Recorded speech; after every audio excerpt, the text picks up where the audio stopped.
Silksong Oversights. Before I show any Silksong footage, I have to give you a spoiler warning. If you don't want parts of Act 1 and 2 spoiled, then go watch the original Hollow Knight Oversights series first, and come back once you're ready to see what crazy new shenanigans can be found in Silksong. There's a link down below. Now, for those of you who have done their homework and watched the original series, you should be able to guess the nature of our first oversight. That's right, it's about elevators, or, well, one elevator in particular, the one in Whiteward. Finally, after all these years, my dreams of activating an elevator without actually being inside of it have come true. I never found out how to actually do this in the original game, but thankfully, Silksong is here to save the day. By standing right outside the elevator door, jumping, then using clawline, you can trick the game into thinking you're actually inside the elevator when you're totally not. The cameraman will even leave you behind to follow the elevator, not at all bothered by the total darkness indicating a lack of main character. He'll snap out of it once the ride finishes though and quickly return to normal.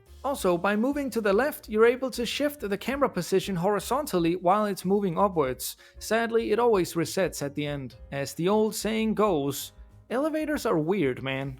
Like the original Hollow Knight, Silksong is a game with many secret rooms, but if you're not super thrilled about going around whacking every single wall with your needle, here's a trick to spot a hidden wall. When sliding against one, Hornet will do a weird stagger as she passes over it, likely because the hidden wall and the actual wall aren't lined up perfectly. Now that is pretty quirky, but there's more to it, because as I was testing this, I found a hidden wall stagger right here on this wall in the Citadel. But that's not right, there's no secret passage to be found here.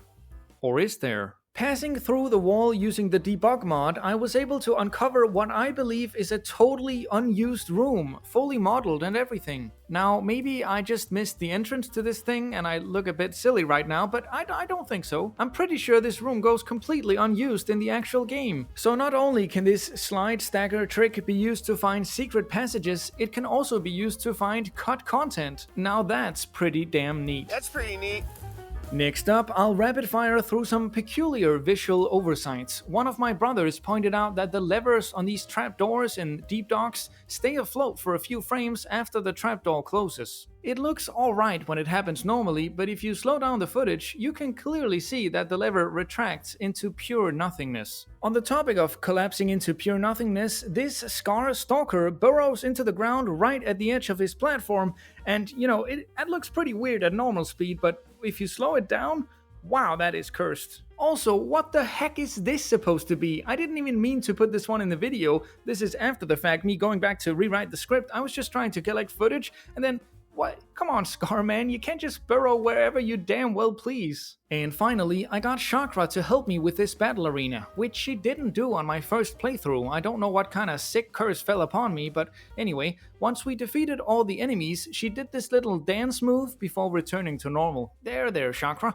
We got them all, you can calm down. By the way, not to brag, but I already have enough oversights to fill half a second episode, but if you know of any cool ones, feel free to comment them down below and they might make the cut. Also, subscribe if you want more. I won't keep making videos with that stupid intro if no one's actually gonna watch them.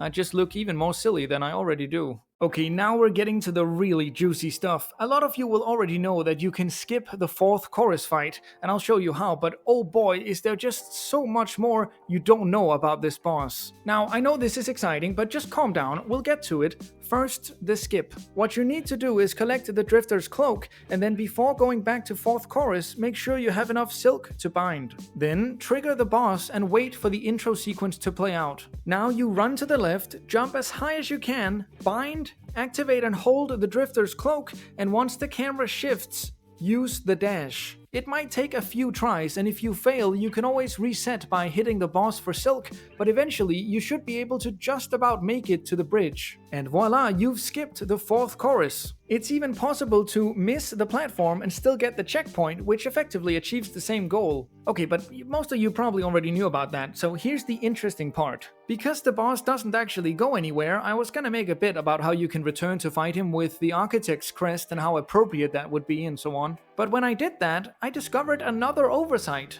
Look at what happens in this clip. I try to use the Delver's drill on the boss, but nothing happens. I just stay in the air. Now that's pretty weird, I thought, and did it twice more. Clearly this is not intentional. So what's going on here? I really wanted to find out, so I rolled back my save file and returned with the Reaper crest. And look what I was able to do. After dropping the final volatile boulder onto the boss and watching him explode, I just sort of decided to stay up here. I promise you there's no trickery, I am in fact pogoing on the air itself. Kind of. Now I'm sure some of you already have a guess as to what is happening here, but I'm telling you, you're probably wrong. This rabbit hole just keeps getting deeper. Let's start here. During the fight, 4th chorus will smash the ceiling, causing rocks to fall. These rocks have at least 2 separate bounding boxes, one of which hurts you and the other of which is pogoable. Because yes, for some reason you can in fact pogo them during the fight and they'll disappear before hitting the ground. Kind of strange, because if you try to hit them normally, nothing happens. You have to pogo them to destroy them. Okay, so now you might be getting the picture, right? Since the rocks spawn above you and fall down, their hitboxes can actually be found above the boss when he's not doing the attack. They're invisible and they despawn once you leave the room, but you can reveal them during the fight using the debug mod. Alright, so problem solved. The hitboxes are invisible, but you can still pogo them. Well, no, it's not that simple. Look at what happens when I try to pogo the invisible hitboxes using the Hunter crest. You can see that my attack is connecting because of this white hit particle that's shown, but I'm not actually getting any upwards momentum. But why not? It clearly worked with both the Reaper and the Architect crests. Well, now take a look at this. When I'm using Reaper, I can pogo the rocks as they fall, but they don't explode like they do when I'm using Hunter. Also, when using Reaper, I can pogo the invisible hitboxes of the rocks once the rock itself has already landed and disappeared, which isn't possible with Hunter. Okay, this is getting really overwhelming. Let me explain what I think is happening. I think the 4th chorus fight was made specifically for the Hunter's crests. In fact, and I know this sounds crazy, but I'm pretty sure you're not supposed to be able to access any other crest before finding the Drifter's cloak. And here's why. If you only have the Hunter's crest when fighting 4th chorus, everything works mostly fine.